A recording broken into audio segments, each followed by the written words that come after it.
Good morning, good afternoon, and good evening, ladies and gentlemen. Moltar is already fucked up entirely by not changing the logo, so let's get that fixed. Monk was right. It wouldn't be SATAL without me screwing something up. So, let's fix this. Billy is back, so I was preoccupied with getting his stuff working. And we want my squadron. Boom. Thank you. There we go.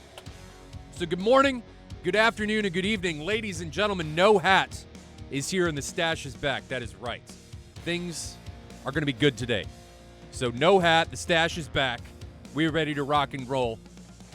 MY Squadron taking on Gryphon Squadron. Tomcats are here. The telephone polls will be had.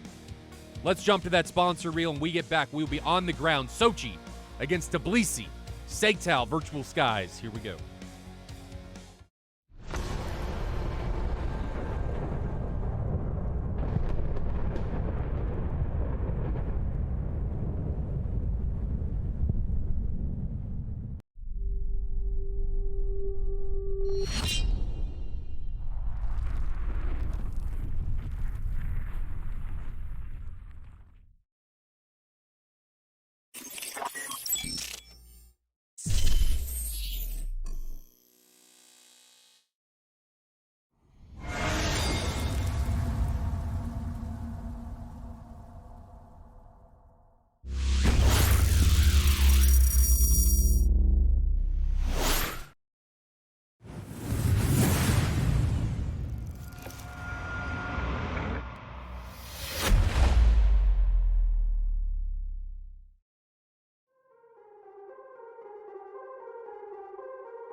Welcome back, ladies and gentlemen. The Killer Stash is back. I'm going to have to dial in his volumes, so just be aware that he may be a little quiet here getting started with everything, but he is back. I got to make him bigger. But how is everybody doing this fine day? Looks like Gryphon Squadron is leading us off. Looks like they are at, I don't know where they are. I think that's Tbilisi, and then MY Squadron is at Sochi. So, Billy, it's been a while. How have you been? Indeed. What is going on? Busy, been taking care of business here, starting the year off, trying to get everything started right. But yeah, I'm back, trying to get mixed in before the playoffs get started here. Been missing it. Definitely glad to be back. Looking forward to the action we got today. Should have a good one. Seeing some Tomcats already. But yeah, no, I'm ready to rock and roll. Let's get her done. Me too. I'm actually excited to not have to do this by myself. Hey, there you go. Yeah, you run out of things to talk about. Let me just put it that way. Sorry, I had to turn off studio mode and get your head size correctly. But we've got Gryphon Squadron taking on MY Squadron. Gryphon Squadron rocking 2 Tomcats, and I think it was 2 Hornets. Let's go through and look at what they are flying. So we've got Gryphon Squadron being represented by Jerk, Thorax, Phantom, not an AWACS, not those AWACS, and Maximus. So 2 Hornets and 2 Tomcats. And then flipping over to look at, you guys couldn't see any of that, but let's do that again. So we've got Maximus,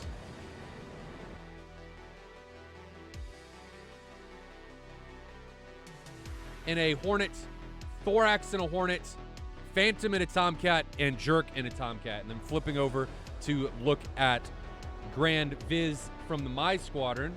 We have Grand Viz in a 16, Mwazer in a 16, Macon in a 16, and Amanda in a 16. Are they all in 16s? I thought there was one 18. Am I just imagining things? I thought I just saw an 18. Did I just call an 18 a 16? It's a great start for me. I thought I just saw one. Yeah, there is. Mwazer's in an 18. Multard has no idea what jets are flying. I am a terrible pilot, evidently, so just ignore everything. Just ignore everything that I'm about to say today. Noted. Right? Don't trust Moltar's visual IDs. Yeah, it's gonna be terrible.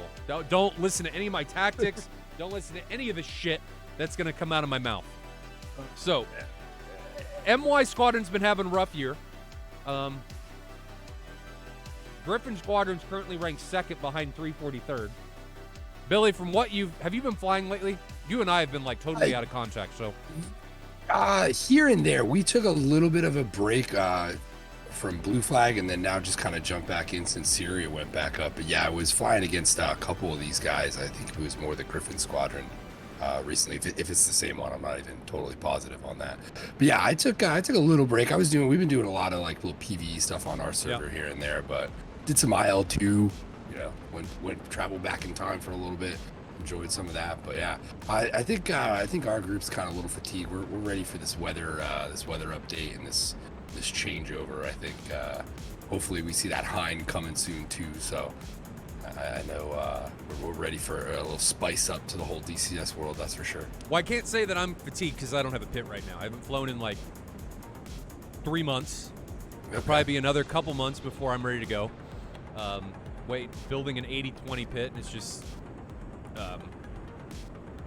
takes a while. It takes a while, and I don't have any of the parts, and I have so much crap that I don't want to build it and then take it all down and then build it again. I have no ambitions to do any of that. So no, I feel you there.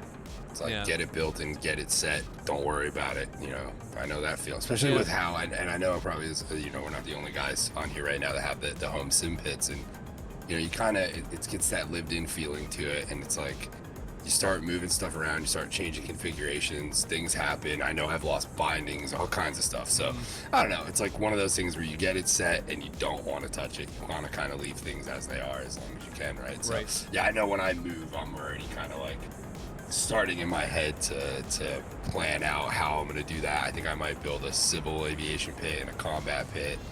Kind of go from there. I don't know, kind of figure it out. We're taking it to the next level, huh? It's really not much besides just like setting up a separate area to kind of switch out. Because just because dealing with the yoke and the flight stick is just a challenge. I'm sure, and steering wheel and stuff like that. Well, you having one that's a bit more universal and having one that's a bit more. You could go Airbus style and just have a stick.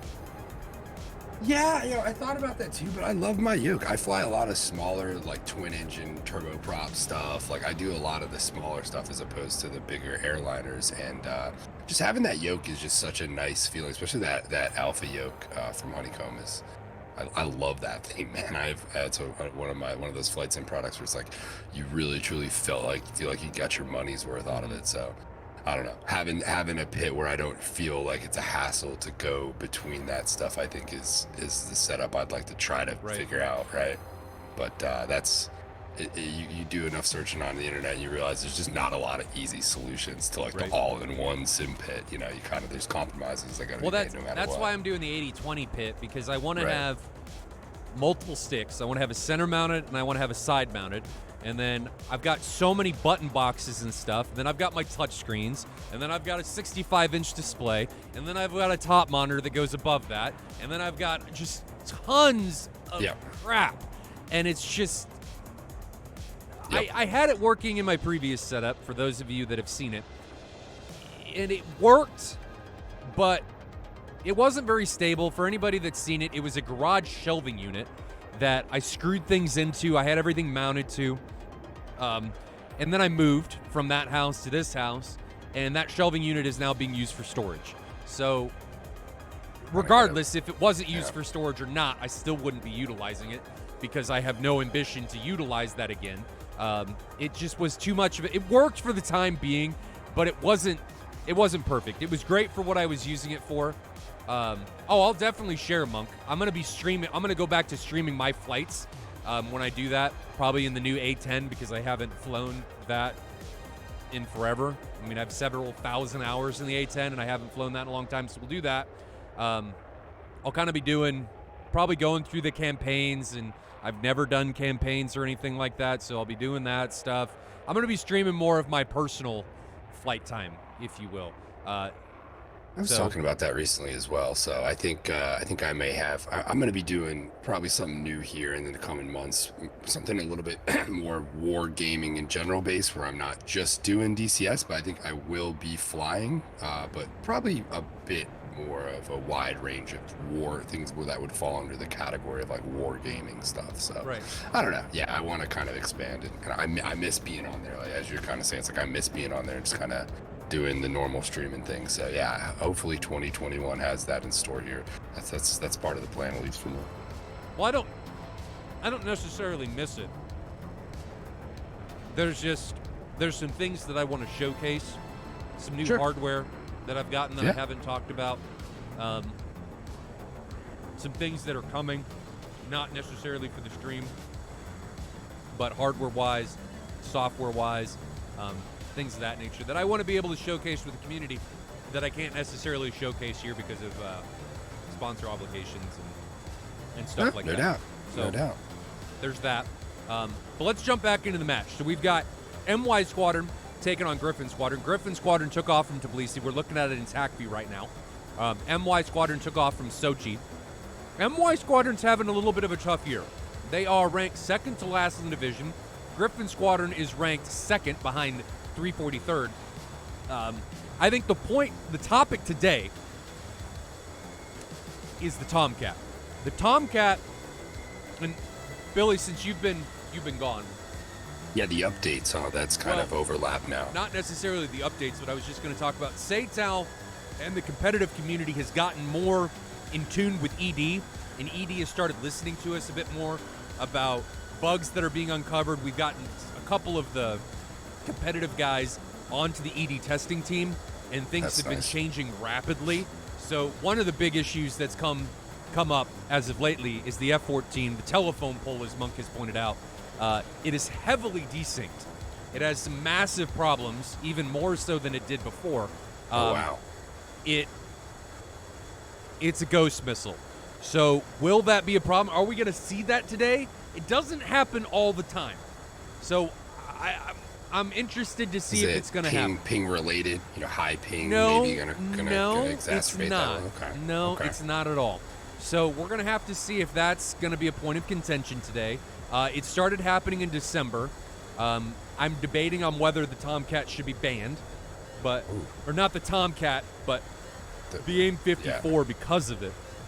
So I'm going to make that determination after this weekend. And it sucks because of how close we're getting to finals time. Right. And people are taking the Tomcat and utilizing it. And if I say no AIM-54s, well, I'm effectively kicking those people in the nuts and saying, well, you can't really fly the aircraft that you're utilizing. Yeah, that really screws some game plans up there. Guys kind of build their whole kind of, way they conduct operations around that type of stuff, and to have that kind of pulled out from under them real quick definitely would require some fine tuning there. There's no doubt. So yeah, that's a challenge and a half right there, trying to make that work. I don't even know that fine tuning would work because you're pulling the rug out from underneath them in finals time, and I don't think that they would have the time to be able to jump into another jet and get effective with what they've been doing. Right. That's why I've been hesitant to ban it, because it's a problem, but at the same time, I don't want to royally screw the teams that are utilizing it. So I'm stuck. I don't know what to do. Well, we're just gonna have to I think we got one chance for an update before the beginning of March. So I mean, is there any chance we see some of this stuff get cleaned up in the next patch for the open beta? Maybe. Hopefully. Maybe. But speaking of Tomcats, we've got our first launch off the rails. It is from Phantom. It's an AIM-54, and it is launched from a long way away. So here it is. We're going to ride along with it. And I think this one is coming in onto... Who's this one coming in onto? I'm going to get rid of our cameras. It's coming in onto Wazer or Grand Viz, I think is who this thing's on. So we're going to flip to one of them. I'm going to jump to Grand Viz. And we're going to go split screen and see if this thing's able to make contact with any of its intended targets. So Wazer's on the left. Phantom's Phoenix is on the right. And the Phoenixes, when they're launched from this range and from this altitude... Man, that Phoenix is at 70,000 feet at 2,700 knots. And it is tracking. Monk, that thing is supported. We can see it slowly coming over the horizon. I think this is gonna catch Wazer by surprise. It's having its patented aneurysm as it comes down from altitude. It's coming through 65,000 feet down on Wazer. Wazer still is not reacting. Uh-oh. I pushed a button. What did I do?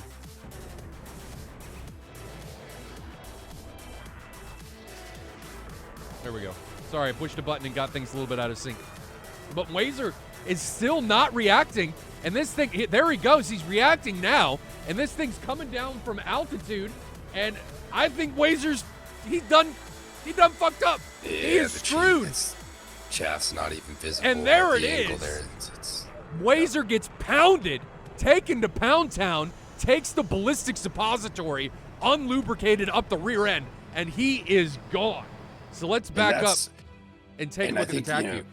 Yeah, I was going to say, if you looking at the TAC view, you can see a good reason, so, a perfect example of why you should always be preemptively, notching that possible Phoenix shot. You see here, you'll notice the chaff he's dispensing as he begins to split S is not even in the cone of the seeker head on that AIM-54. Let's take, so that's not the AIM-54. That is an AWACS. That was the wrong. There we go. So here's the AIM-54 as it comes in from altitude, and it is really close to Wazer before he starts to react. I mean, it's within a couple miles, and Wazer starts reacting. This missile is still at Mach 2.7, Billy. It's fast. It's so fast for that distance right there. Yeah. These are the effective shots. You either need to take them from really far away, right, at high altitude, or from inside 20 miles. Medium range shots. You can just see it. He starts chaffing there, and that missile doesn't even see that chaff.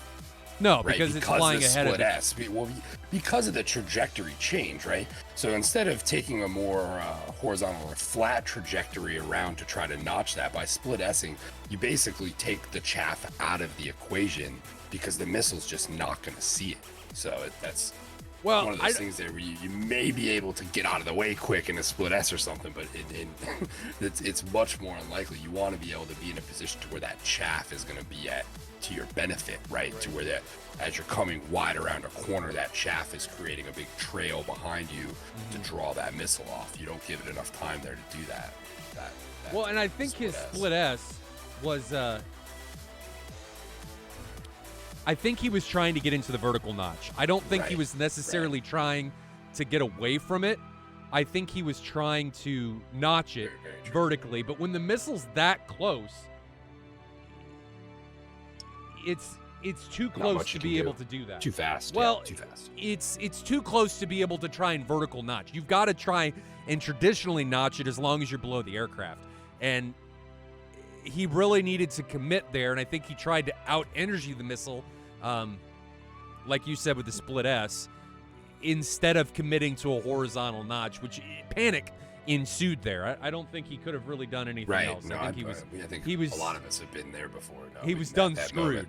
Right, yeah, when you know that RWR starts barking at you real loud and fast, and you weren't ready for it. I've been there more times than I wanted to myself. I know that. All right, so just getting these things set back up. And the tac view is ready to go.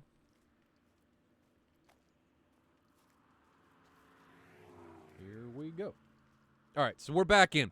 So, Wazer, first casualty from Phantom. That was a long way away. I think that's got to be detrimental to MY Squadron's morale. I mean, you lose somebody. That missile came from probably 60 miles away at the very least. I mean, if you were in that position, Billy, what would that do to your morale? Especially not only for your morale, but for your team's morale being able to carry forward. Because now you're down a pilot. You've lost a pilot before the action has really even started. You haven't shot any missiles, and you're already at a serious disadvantage. Right, no, and I think this is important where, having this conversation with your squad where, if this happens, there's no point in thinking about it for any longer than it takes you to realize that it's happened, because there's nothing you can do at that point. You need to be reacting to what else is happening around you, i.e. the chance that there are more Phoenixes inbound at that point. Everybody should be taking evasive action because there could be a Phoenix on them at that point. It's having that realization, okay, he just got dropped from a long shot, there could be more coming. Let's pull back, regroup, pull this thing together, and try to come up with an angle in on these guys as they ingress. Yeah, I think regrouping is really crucial for what MY Squadron needs to do here. You've got to take a step back, you've got to regroup, try and get your bearings back, because I think if you just try and make something happen immediately after suffering a loss like that, that loss is just going to continue to perpetuate and fester, and you're going to lose somebody else soon after. I do like, on the flip side of that coin, that that Gryphon Squadron isn't waiting around. I mean, Phantom and Jerk are carrying on and just pressing their advantage. They launched from a long way. They didn't say, all right, we're going to wait here for MY to come in here. They're just continuing on to press. We see another AIM-54 out from Jerk. Let's grab that one. It's right here. Is this one going to be effective? It's not launched from his height. Jerk was at something like 25,000 feet, and this Phoenix is climbing to, I think it peaked out at 37,000 feet and Mach 2.7 and is rapidly decelerating. If we compare that to the one that Phantom launched, that one stayed at 2,700 knots for a considerable amount of time. This one looks like it's sorted on Macon. Macon's F-16, and Macon is dragging it down into thicker and thicker air. So Macon defended early, aggressively, and Macon is also very fast. When he just started this defensive maneuvering, he was at like Mach 1.3, so he's made that missile traverse a great distance. And now we're seeing that AIM-54 have an aneurysm as it freaks out, trying to track where Macon is, and Macon's going to be able to get away from that one without too much of a problem. So now we're back to looking at the overall sphere. Jerk and Phantom are now turned around, regrouping with Maximus and Thorax down here to the south. And Amanda, Grand Viz, and Macon for the MY side seems like they really haven't been able to get any aggression going or to make anything happen, because as soon as they were trying to press or Macon was trying to get in there, they had to deal with another Phoenix. So Grand Viz looks like he's coming in from the south, maybe trying to get a little bit of a end around. Yeah, no, and I think with just being down 4-3 here, someone's gonna have to split off and be the rabbit out there and kind of draw things apart. And it looks like that's what they're trying to do here. The question is what does Gryphon Squadron do? I think having that numbers advantage, you stay focused on the 2 flight and split one off for that flanker out there, and hope whoever you send out can handle the job. So what you're saying is you would take a 3-ship, get the 2. numerical advantage against 2, and then send 1 against the singleton, if the isolated singleton? Right, depending on how this breaks up here as they close in, but it already looks like he's pulling back in towards the other 2. But yeah, if he had continued to flank out further to the southeast there, right? Southeast, my directions are right. Southwest. Yeah, southwest. I would have probably said, yeah, send 1 out there to meet him, have confidence in your guys, and then take the 3v2. So in my opinion, what I would do in this situation, and again, don't necessarily listen to me because I haven't flown in like 4 months.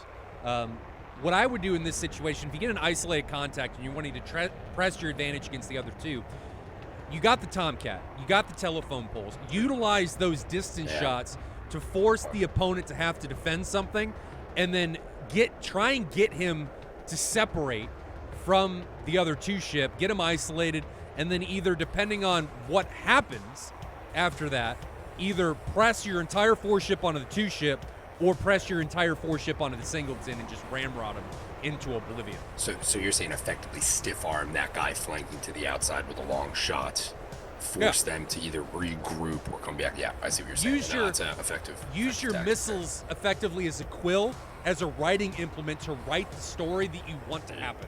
So you want to use your missiles to dictate what your opponent is going to do, not just kill them, but dictate where they are so that you can hopefully get a higher PK shot and get the kill.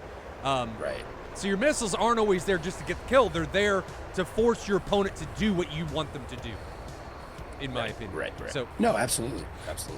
But now back in here, I think in here we've got Amanda getting pressed on by Jerk. Jerk puts another AIM 54 out there. Amanda, here viewed on Cam 2, is now, I think she saw that missile. There's the missile way out there in the distance. She sees it. She's now defending.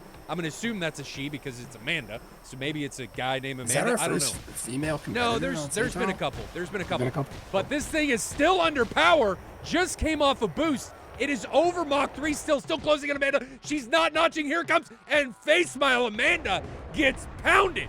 And she is going to be Ninja Squirrel fodder as she falls as the second casualty for MY Squadron. And the telephone poles are wrecking havoc on MY right now.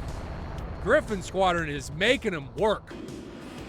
Those Phoenixes, those Tomcats with the Phoenixes, if not handled properly, can cause a nightmare, and we are seeing that today here for MY Squadron. Shout out to Gryphon Squadron for really utilizing that well, and seemingly having those missiles in the right spot at the right time. All right, so let's go back to TAC view. I think you guys saw all of that happen. I hope you did. So let's jump back to TAC view and see what happened here. So we're looking at TAC view. We've got Amanda coming in. Jerk launches that Phoenix from under 20 miles, just under 20 miles. And we will see that this Phoenix comes off of its boost stage just a couple miles away from Amanda's aircraft. And for those of you that don't know, when you are flying at almost Mach 4, a couple miles is nothing. That is nothing. I mean, this missile, the MK60, is under power for like a minute. So it is over Mach 4 for the majority of its traversal to its intended target. Right now, dude. Yeah, this thing is booking it. So it comes in here on Amanda, and I think what ends up happening in a lot of these situations here, Billy, is that And people don't realize how fast that missile is able to traverse that distance. And pause right there for a second, and then go to like a side profile where it's coming in on that chaff. Because important thing to know, when you're chaffing, you got to change direction, because she's chaffing there, but it's all straight behind her. The missile isn't given any reason to change trajectory to pull away from you. So as you can see, that chaff. Well, I think a big part of this you can is see it there. That it's is not what even you within the said cone against there. Yeah, what you said against exactly, Blazer. The exact same thing's happening, where on my screen. you're not in an effective notch. You're not below the missile, so you're. It doesn't see any of the countermeasures. You're not, and I think she actually stopped notching. No, she stopped dumping chaff, but she's still dumping chaff. I think that's chaff. I think that's the point you and I are both trying to make here, though, is when you're using those countermeasures, you've got to be thinking about where you're putting your aircraft before you start using those countermeasures. I think a lot of us are programmed like the rat with the bell, right? The moment you hear the bell, you want to eat the cheese. The moment you hear that RWR, you want to start pumping out countermeasures. And that's not always necessarily what you want to do when the moment you hear that, right?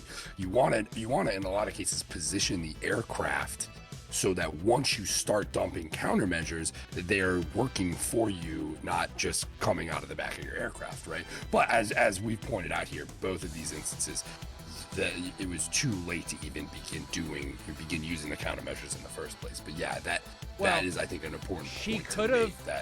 She could have notched this, and Wazer could have notched it. Their problems are, I think, that they're not in a perfect vertical.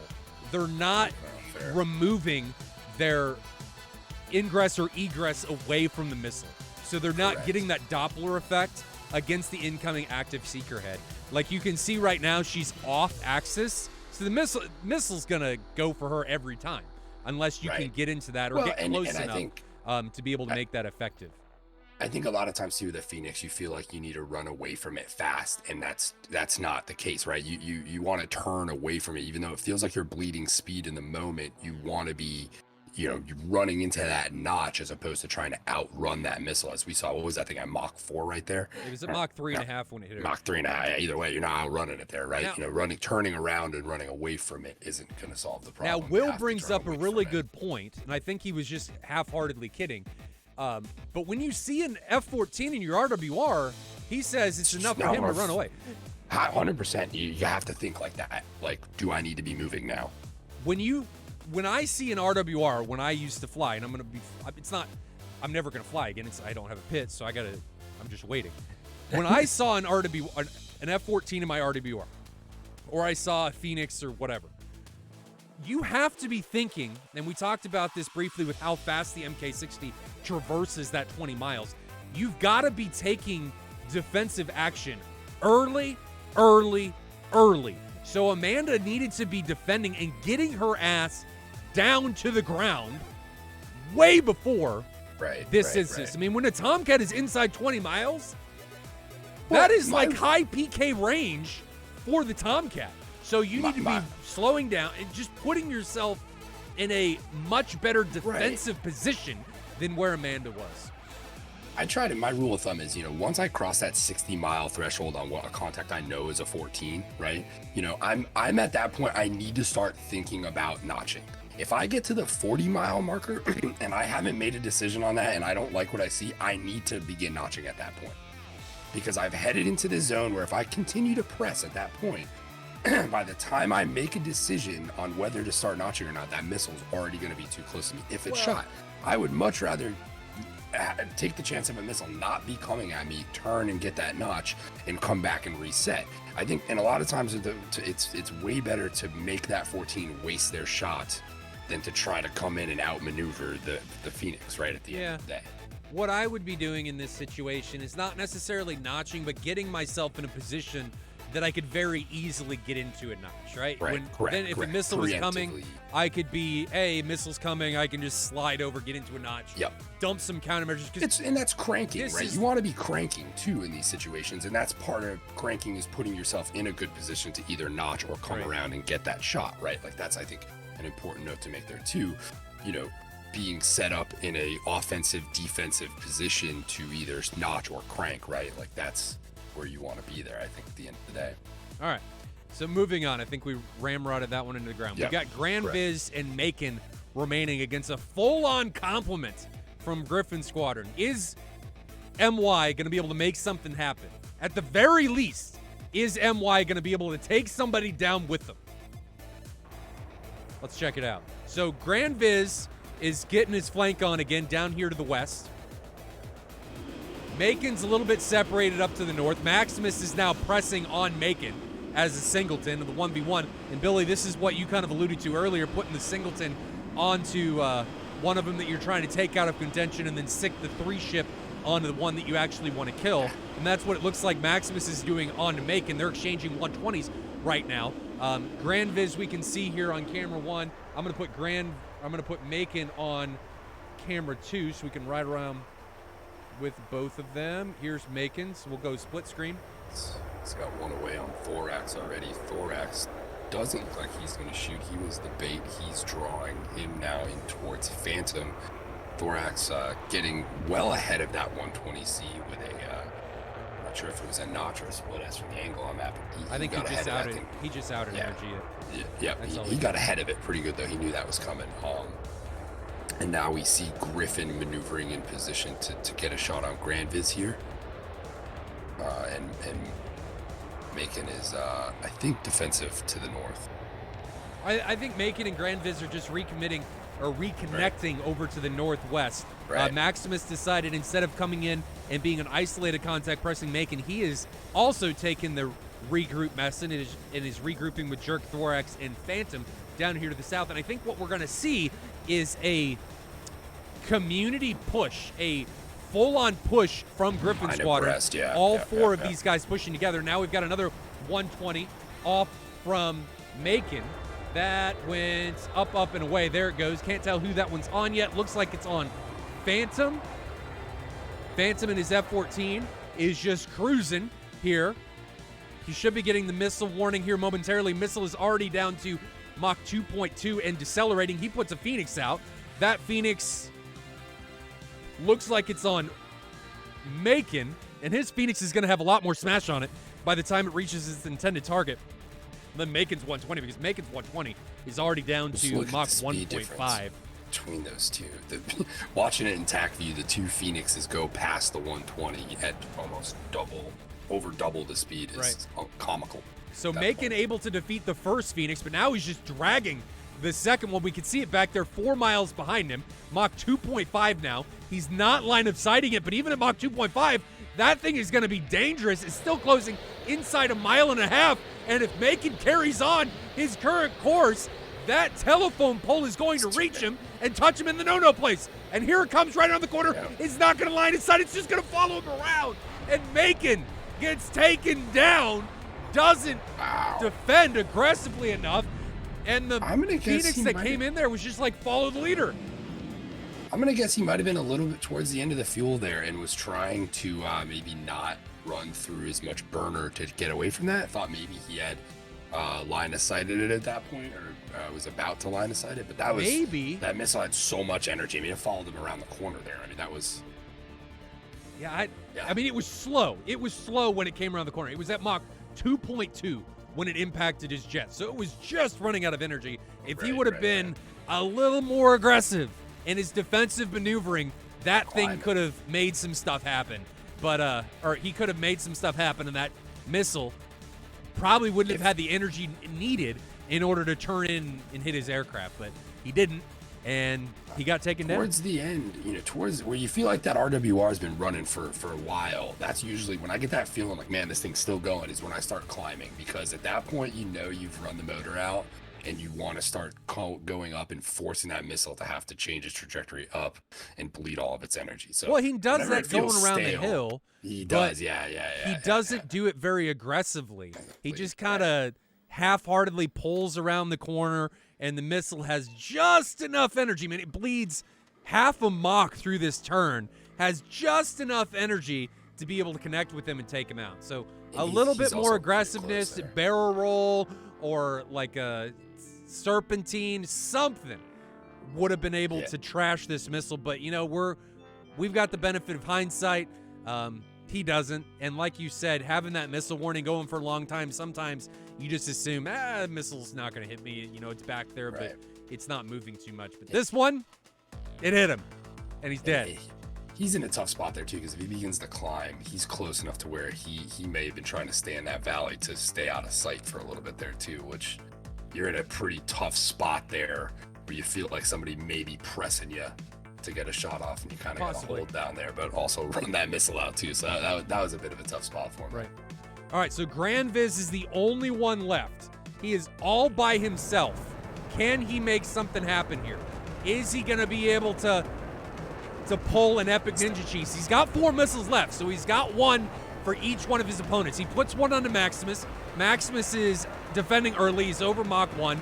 He's going to be able to get away from that one. Thorax has got an incoming missile on him. He immediately goes into the notch. So Gryphon Squadron doing a much better job of thinking ahead of the aircraft and defending and reacting preemptively. They are flying ahead of their airplane, and they are predicting or anticipating what their opponents are going to do. I mean, look, this missile behind Thorax is 3 miles away. That thing is no factor at all. And then Maximus's missile, he doesn't care at all. He's actually already recommitted. 2 miles away, he recognizes the missile's totally out of energy. Don't care. I'm just going to recommit. And now we've got a 3-ship from Gryphon Squadron coming on Granviz, and Granviz is about to have to defend all the things. So he's got 2 AIM-54s coming in from high altitude. We can see them coming under motor. Here comes one. Where's the countermeasures? Don't see it. There's the countermeasures. So he notches that one. Great notch. Here comes the second one from high altitude. Is he going to notch this one? He's turning into it and defeats that one. Great defensive flying by Granviz. Another AIM-54 coming off for Phantom Jerk. Puts a nothing. That's a 120 from Maximus. And then we've got a 120 coming from Thorax. So now Granviz is in a problem. Granviz has missiles coming from so many different directions. Oh my God, the TAC view is ridiculous. So many different directions. It's insane. There's, what, it's 8 missiles out, 9 missiles out, a lot. 10 missiles out, 13 missiles out. A lot. We'll go back and everything. Oh man, dude. Nailing that guy to the floor, bro. Holy crap. So I lost count at like there 10, was a lot. I think. There was a lot of stuff. So backing up here so you guys can see it, and I'm going to leave the tracks going. Flying. Look at this. Look at this. We have 1, 2, 3, 4, 5 missiles out right now. I'm going to count them as they come off. 6, 7, 8, 9, 10, 11. There are 11, 12, 13, 14, 15, 16, 17. There are 17 missiles that were launched at this guy. Someone's even shooting AIM-7s in there. Yeah, get him off the rails. Just fire all the things. What a poor guy. That was, the backroom orgy that just took place. Ooh, But instead of everybody loving on each other, it was just everyone loving on one person.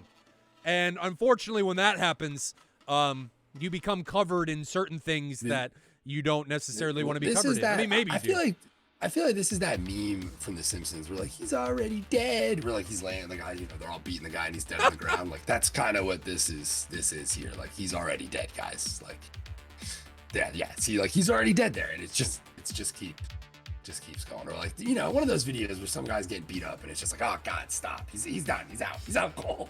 He's out of here. He's already dead. Just leave him. Just. Or like in UFC where the ref always has to come in and stop the fight, and the guy's like laying unconscious, and the other guy's just beating the shit out of him.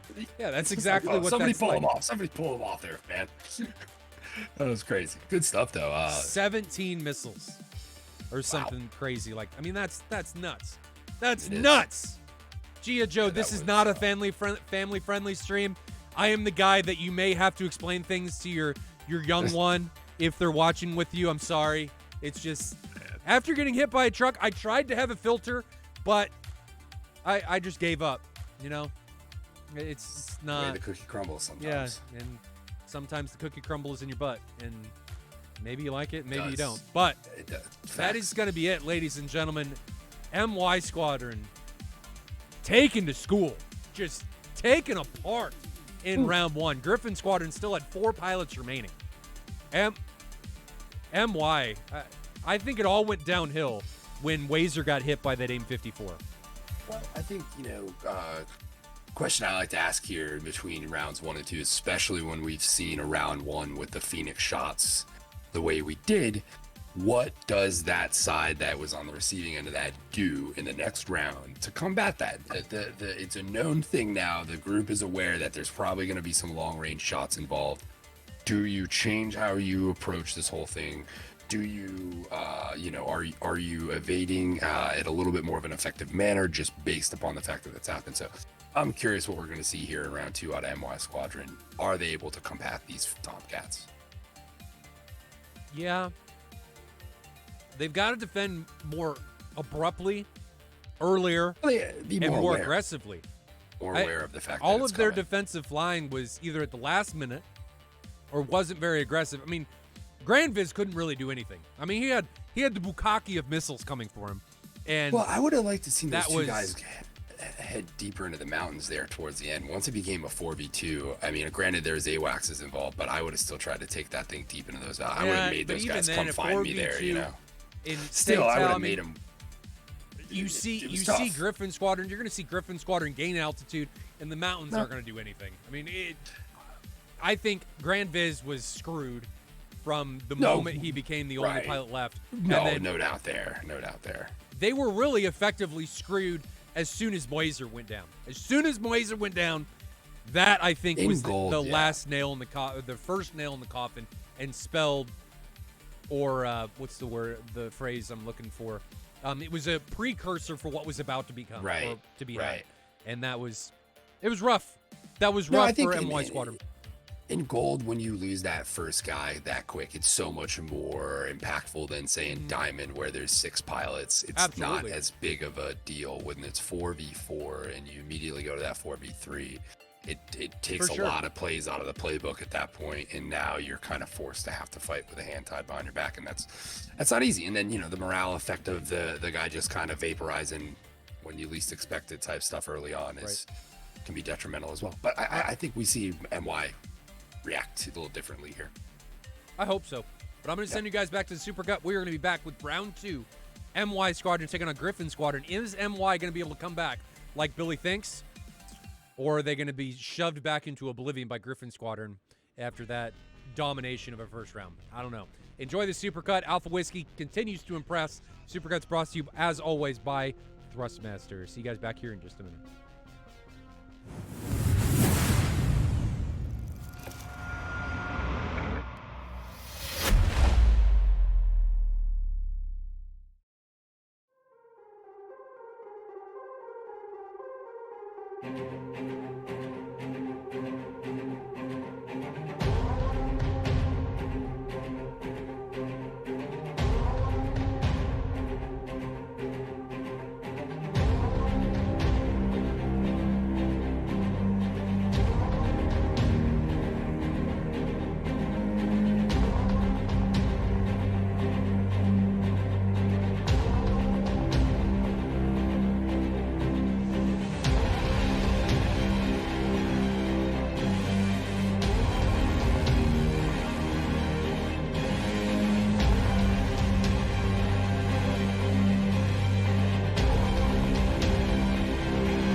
Welcome back, ladies and gentlemen. We are here with Gryphon Squadron at Sochi after that domination of round one. Gryphon Squadron really taking it to MY Squadron. Billy, we talked about it briefly before we went to that supercut. What do you think MY Squadron needs to do aside from not having that first casualty? In my opinion, they need to defend more aggressively and earlier. Fly ahead of that airplane. What do you think they need to do? Yeah, no, that obviously I think was one of the bigger takeaways from round one. There is, flying ahead of the aircraft, being, cognizant of what may be coming in at you early there. I think Gryphon's Squadron showed they are not afraid to use the long ball and did it pretty effectively there as well.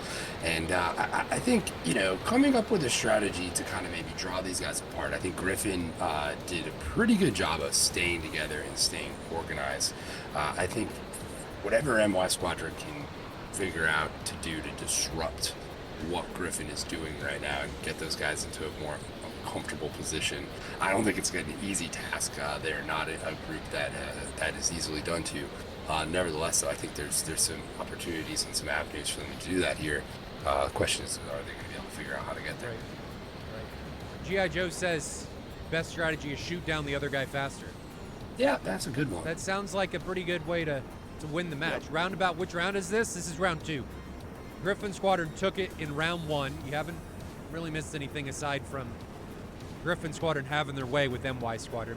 But Billy and I are going to take a back seat for a little bit. I'm going to crank up the volumes because these guys have a bit of an ingress.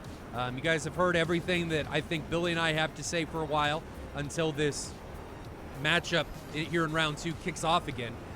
We are going to enjoy some jet sounds in this fine Saturday morning. Quick shout-outs to Monk for the 100 bits, Samurai for 24 months with the Tier 1, Monk with the gifted sub, much appreciated, and then he comes back with the Tier 1 himself, and then 104th Bullet with the Tier 1 for 18 months, says to battle. And then Samurai comes in with 1,000 bits. Thank you very much, brother. Much appreciated. And Marvolo Chaplin says you missed the Bukaki missile attack. Yes, indeed, you did. It was that. Grand Viz got missile Bukaki all over his face. I mean, it was rough. We saw it. He had an audience, and he went down with a thumbs up, like Terminator going into the molten steel. But, Yep. when you take that many, you're going to go down. And Grand Viz did go down. So let's... Like a champ, though, notched a bunch on the way down. He did. Took that shit like a man. He did a great job, and there was no way he was going to be able to get away from all of those from how many different directions. He was surrounded, and they were popping off from everywhere. But anyway, we're going to shut up. I'm going to turn up the volumes. Music's going to get cranked up. These guys have a little bit of an ingress time. So enjoy it. We will be back in a few minutes with round 2. Gryphon Squadron taking on MY. Will MY be able to come back?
we're back.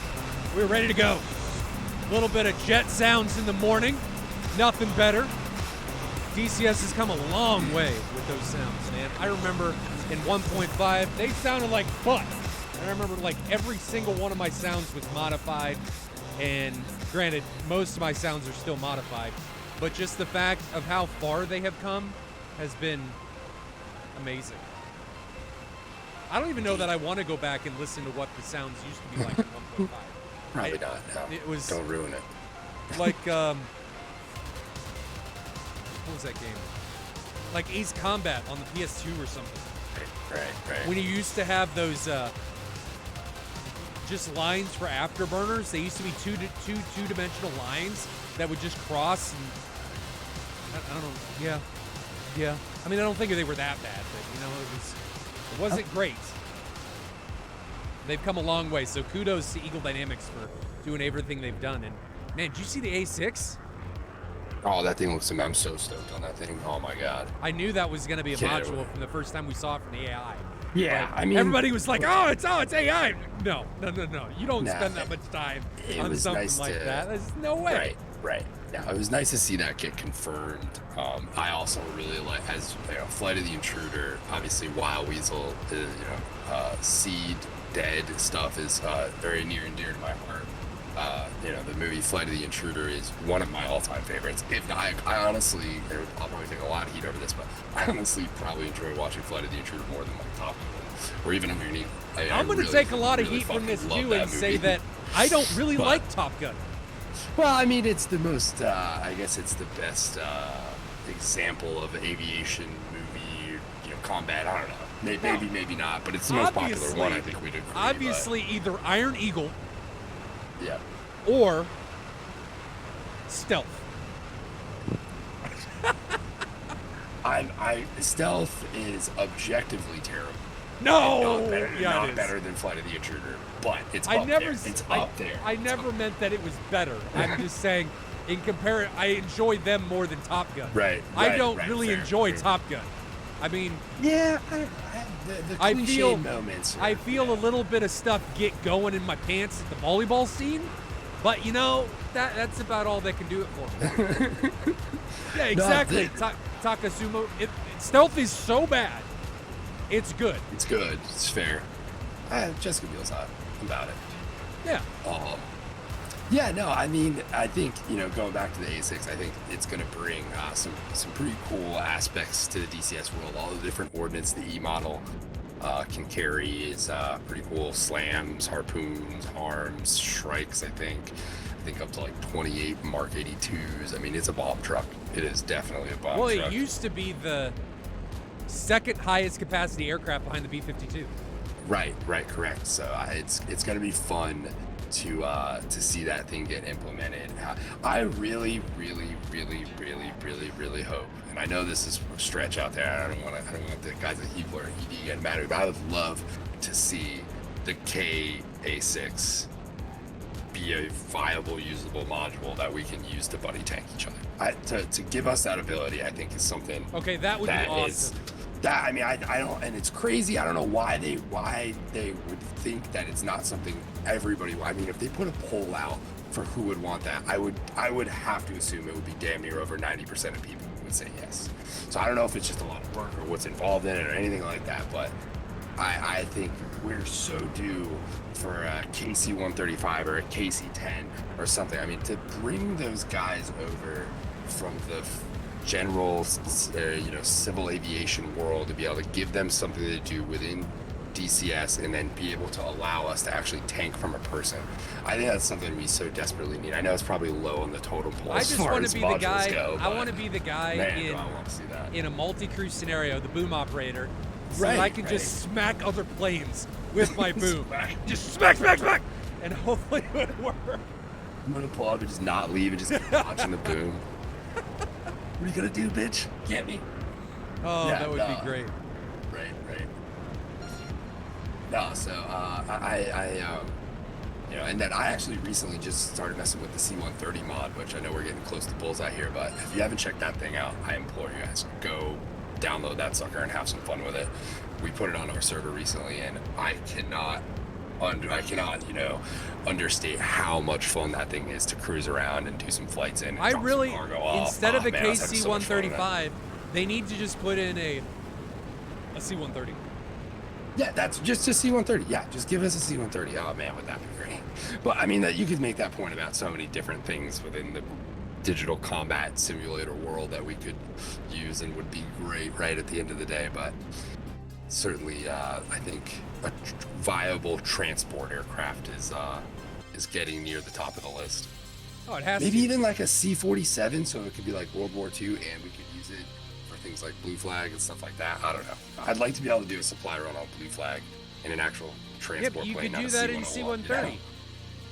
Right, correct. I'm just saying any transport plane. Like if for them, to do the C-47, it would be viable for the World War II guys, and the modern guys could still use it in some capacity as well. So I don't know, trying to find ways to make it, to grease the wheels and make it usable for everybody, right? Kill two birds with one stone there. Yeah. As much as I'd rather see a C-130, don't get me wrong, the C-47 seems Nah, to man, be, fuck the World War II guys. yeah, go play IL-2. What are you talking? Korea later or bust. Yeah, I'm Korea I'll do. I'm more of like a Vietnam or later guy, but Well, I didn't say that I would fly Korea.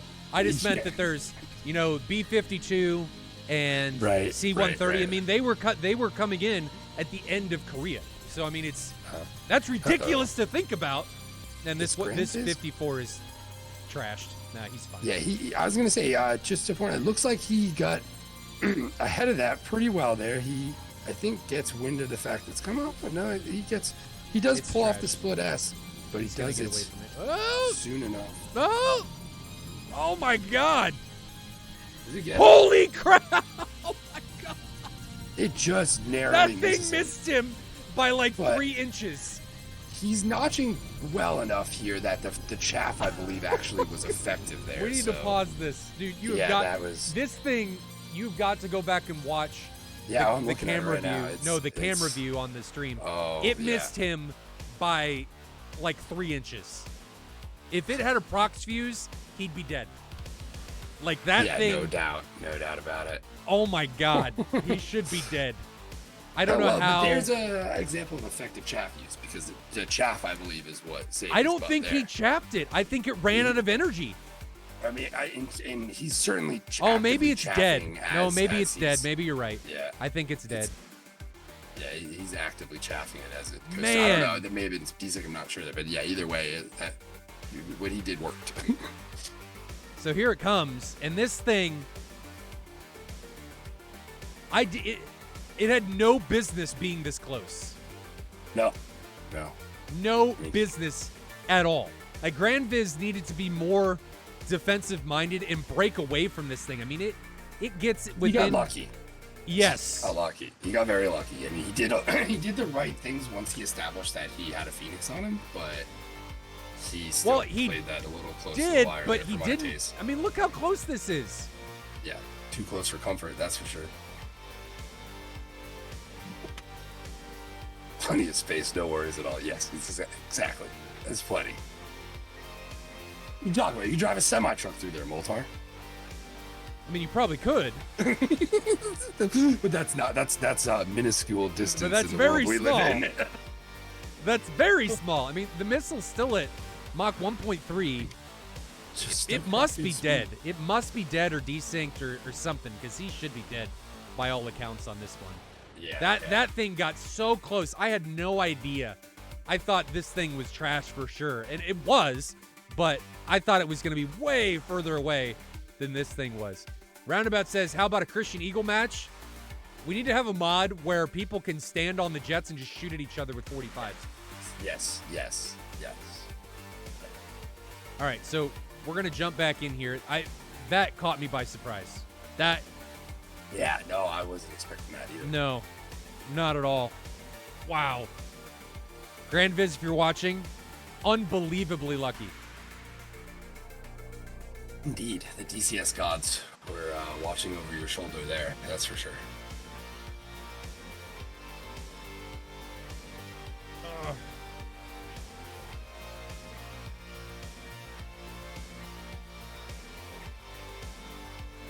Sinking cameras, sorry guys. Here we go. All right. We are back in it.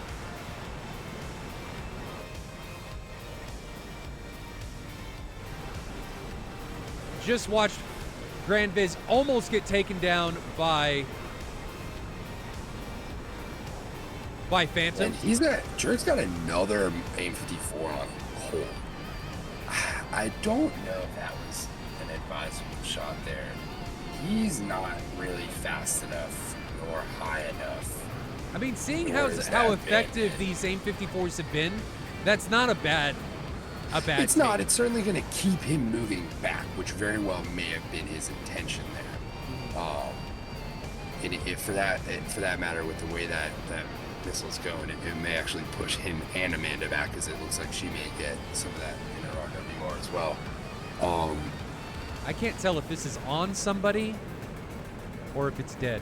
It may be dead because the AIM-54 from Jerk, because Jerk turns looks like around. It might have been Amanda. I can't tell. It doesn't look like it's tracking anybody. I think this missile's, is it? I don't know, Amanda's heading into it, but it's trash. It's not doing anything. He like a few seconds after he launched that, he broke away, and that thing wasn't. That might have been a gesture thing where he didn't realize that guy was as cold as he was when he shot it. That's what it felt like. But, could be. Yeah. But better situational awareness being showcased by MY Squadron. Right. Granted, they got away by the skin of their teeth. Grand Viz did. Maximus now putting an AIM-120 out. Can't tell who that one's on yet, but there it goes, up, and away. It's taking off. That was a long AIM-120 shot. That looks like it's on Amanda. But Gryphon Squadron may be just trying to dictate the battle area, getting their opponents to do what they want to do. That 120, I probably would have waited a bit longer. But Maximus was at like 35,000 feet in Mach 1.3 when he launched it, so it's gonna have parameters. It's gonna have some smash by the time it gets to its target. It's still just under Mach 3. It's still traveling. It's like it's just now coming underpowered, but starting to come downhill at the same note, so balance it out. Mach 2.8 now, 55,000 feet. It looks like it is on Wazer. Wazer's flying still headlong into this thing, and I need to turn on TAC view. You guys haven't had the TAC view overlay up this entire time, but it's up now. So 5 miles away now, missiles down to Mach 2.6. It's got still some energy, and Wazer has got to make something happen. He's Mach 0.8. He notched it. He took it. Great vertical notch by Wazer. I don't even think he dumped any countermeasures, but great defensive. He did. So great defensive flying there by Wazer. That was how you do it. Yeah, no, he actually got that off pretty effective there. The countermeasures and the maneuver were done in the way that it caught that 120 pretty good. But that's what we needed from them in round one. AIM-120 now coming in on Macon. He's going to be able to get away from that one as it comes through its final terminal guidance. It's going to run out of all of its steam. You can see it's now down to coming up on Mach 1, and it's not going to be able to close on Macon. It's just going to run out of steam by the time it reaches him. So Macon, even by the skin of his teeth, they're doing a much better job flying defensively here. Another AIM-54 coming off from Phantom's jet. Here it goes. Phantom launching that AIM-54. It's going, taken to the skies. Actually, that's an AIM-7. So he's trying to spoof somebody into thinking that they've got an AIM-54, just trying to get a reaction out of them. I like it. Very smoky motor. It's not going to have the burn time, obviously, that an MK-60 would, but you can get people to react. And that one looks like it's coming in on Macon. Macon responds with a 120. Is Phantom still hot? Phantom is still supporting that AIM-7. Macon is still coming in with the 120. Still supporting the 120, but that AIM-7 is down to Mach 1.5 already. What a worthless missile that thing is. No wonder pilots in Vietnam hated it. What a worthless piece of garbage. That thing's terrible. But it's funny though. We say that, and then you go look at some of the aces, and it's all AIM-7 kills. Yeah, from like 4 feet. From like 4 feet. I mean, they're not coming from any type of range. No, it's the one of the things I remember reading. I'm not sure what book it was, but they referenced how when the AIM-7s first were deployed in the carriers, the maintenance handlers and the ordnance guys, they didn't know how fragile a lot of those missiles were. Yeah, I remember reading that. Right, and they're knocked around a lot, and the sensors and all that stuff basically became very unusable by the time the thing made it onto a pylon. which Macon's going to be in so they trouble say. here. This AIM-54 is that's still under fast. power, and Macon Turn is it trying into to get into a notch, and he goes through the notch, and Macon pulverized, face smile Right. by the incoming AIM-54, and that was another of them that was still under power by the time it reached its target. And Macon had time to defend that. He flew through the notch. We're going to see it now. He gets to the notch and then just continues to fly through it. And I wonder, Billy, if right now he's in this bank turn, I wonder if he loses the RWR signal because he's in this bank turn and the missile is on his lift vector. So he doesn't get the RWR warning, so he mistakenly thinks that the missile's trashed and isn't tracking him anymore, so he recommits through it. But in reality, missiles... We've all been there. It's like, noise is gone. You start turning. It's like, oh shit, noise is back. Gotta go. And the missile's just got this huge grin on his face. Spoofed you! And Shit. flies into his aircraft. So that's exactly what looks like happens here to Macon as he recommits into this missile, and it eats his face for lunch. So was he the first casualty? No, Moiser was the first casualty in last round. So the M's are going down early for MY Squadron, and that is the first casualty taking place a lot later than round one. But again, MY Squadron finds themselves a pilot and aircraft down. Yeah, this is one of those matches where you have to let these Tomcats punch themselves out, and you really have to focus on getting somebody to shoot and being in a position to get away from it and just bleeding them out of Phoenixes. Because once they run out, then you just draw the fight in, and then those Tomcats are in trouble, as we've seen with the AIM-7. Well, although this... I think it's not even supported. It is off in the distance. What, the AIM-7? Yeah, it looked the AIM-7.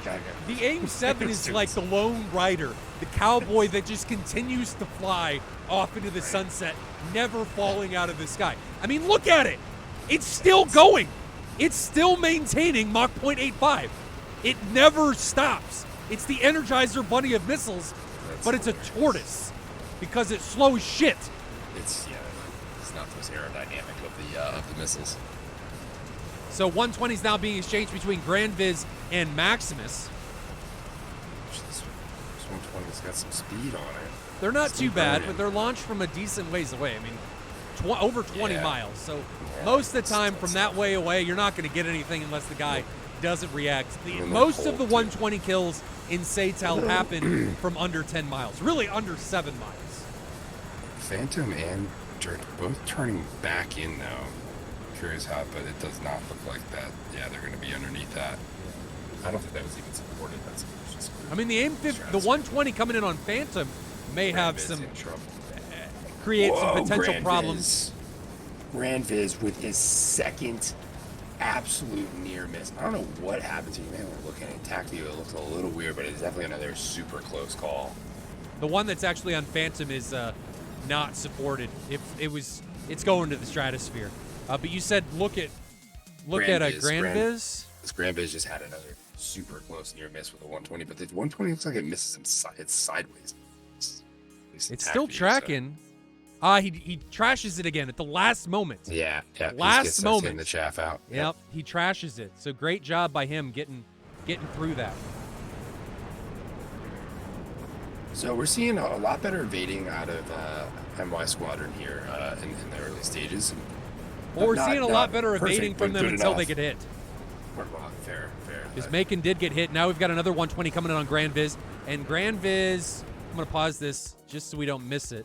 Grand Viz has been flying by the skin of his teeth. So he's got another one getting really, really close to his jet. And this thing is, where is it? Half a mile away from him right now. He looks like he's turning into he's going to run out of countermeasures here soon. That's my worry with him. I notched that one too. So Grand Viz is doing a great job of notching him, but he's using a lot of countermeasures. So I'm worried for him late game if he's going to have the stuff left to be able to be effective. Now we've got an AIM-54 coming in on Amanda. Maybe we can get there in time. Here's Amanda.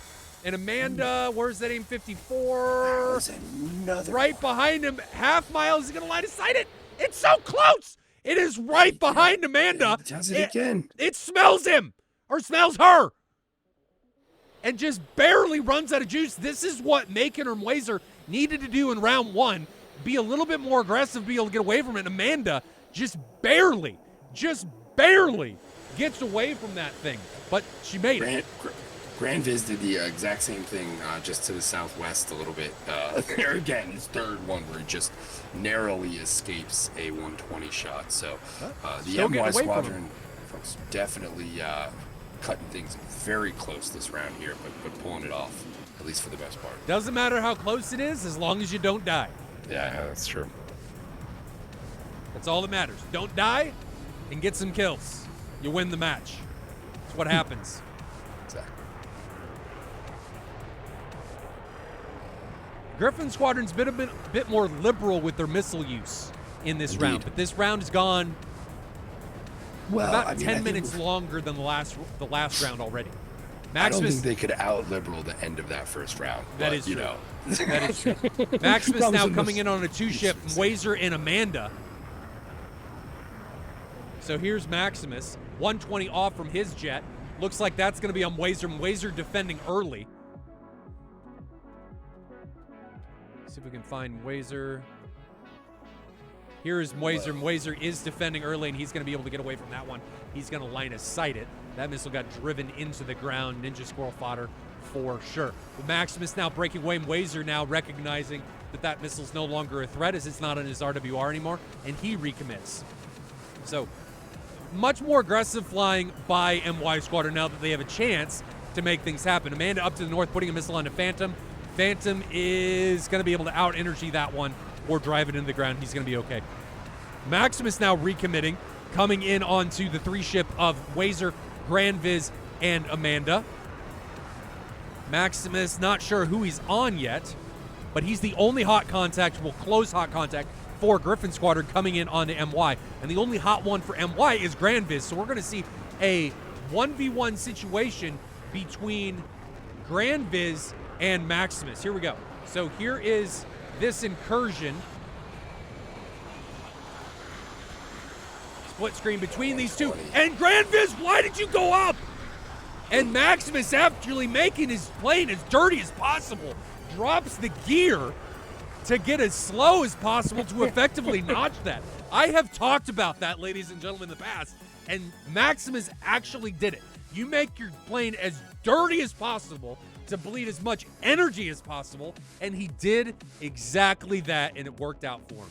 So let's jump over to the TAC view and see what happens. These guys were under 5 miles when this exchange took place, and Maximus, he did it preemptively because he knew he was close, dropped his gear just in case. He didn't actually have a missile on him, but this shot from Maximus launches from 5 miles.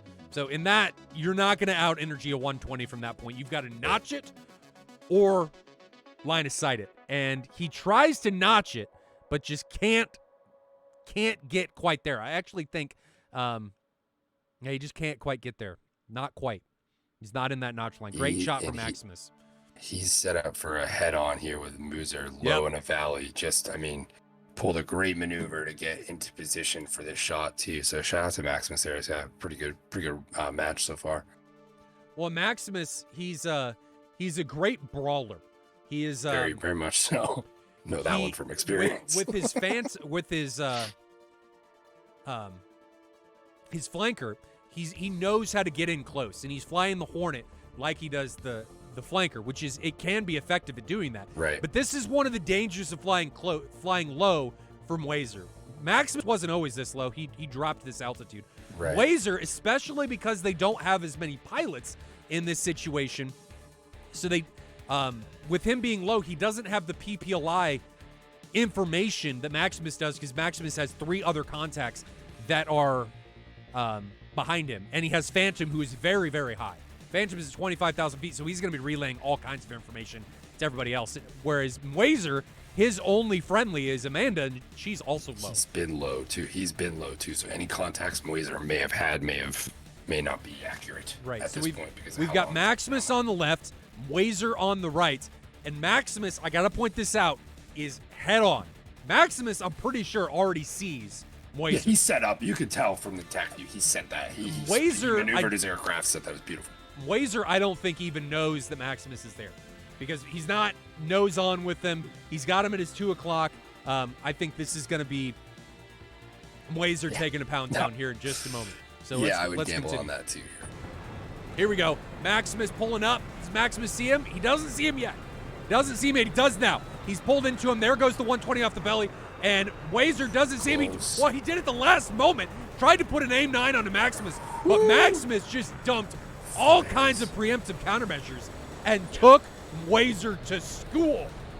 That was a game of chicken that was about as close as it gets there. And then behind all of that somebody just dumped a ton of 120s. So here is the incursion, Maximus against Wazer, and you will see all of the flares come out for Maximus. As soon as he sees Wazer turn in on him, you'll see just countermeasures all over. There they go. Look how many he dumped in that short span. I mean, they both do, but the difference is Wazer just isn't able to get his nose around onto Maximus. Why he went with it? Does he have 9s left? Wow, I'm curious why he went with an A120 in that position. Well, it might have just been as simple as he was already maneuvering the radar. He made the right decision because I mean, it worked. No, you're not going to flare an aim 9. I mean, you're not going to flare an aim 9. It's not going to happen. And I think if he would have fired an aim 9, Wazer could have gotten out of that. But because it was 120, true. That's fair. He's not. Because if it was 120. No dice. Yeah, the head-on nature makes that, because you're not having to worry about the hardcore off-bore axis stuff, that makes that the right choice there. There's no doubt. Maximus does get pretty lucky in the 120 picking up the track and getting him. It's close. It's just very close. It's super close for that. But head-on, I think it worked out. The best chance of that. Yeah. So great job by Maximus getting 2 kills in 20 seconds. Yep, that was impressive. 2 kills in 20 seconds. He set up the second one. He did. I think that's really the beautiful part of it. The knowing that guy's coming, establishing the first one, really just being very efficient with his maneuvering to pull that off. He really did. And now we're down to just Amanda. Amanda, she's a girl on the street, back alley by herself. I'm worried for her.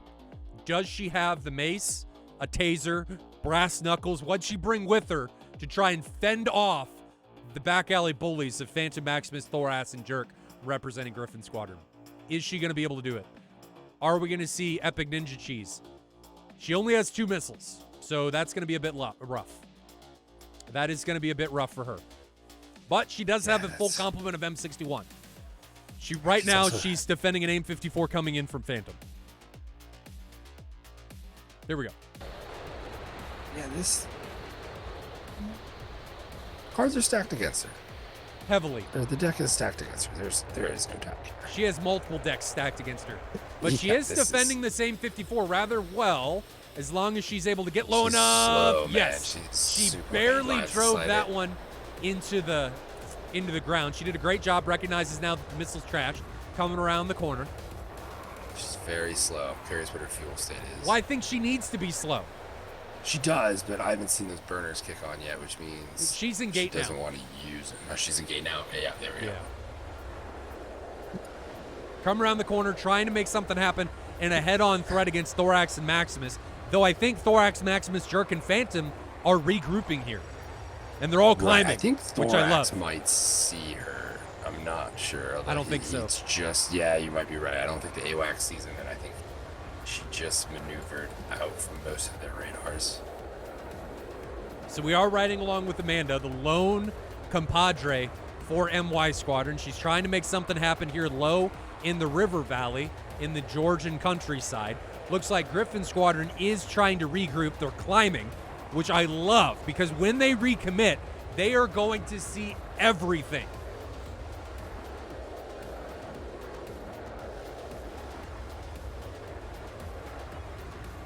Thorax at 23,000 feet, Maximus 24,000 feet, Jerk 15,000 feet, and Phantom 26,000 feet. Love it. And now we've got a recommit out of the 2-ship of Thorax and Maximus. Give you guys this. So we've got Amanda is on camera 1, Thorax is on camera 3, and Maximus is on camera 2. Fortunately for Amanda, it does look like the majority of Gryphon Squadron has picked her up and sorted on her now. That's the benefit of climbing. You get that situational awareness benefit. You're not as able to defend being that high, but you get the energy advantage and the situational awareness advantage because you get a better link to your AWACS. Your radar has a better view of everything, and you're just better able to make things happen in your way. And now we're seeing Amanda recommitting into, or thinking about recommitting into the two-ship of Thorax and Maximus, but she's breaking away now. No, I would probably want to turn around from that as well. It's pretty mean looking up there right now. She's trying to disappear, but with how high these guys are, we can see it there. right now on her view. You just can't. I mean, they're so far above the mountains that it doesn't matter how low she gets, they're going to see her. She's just wasting fuel faster down there at the moment. And here comes the 120 from Thorax.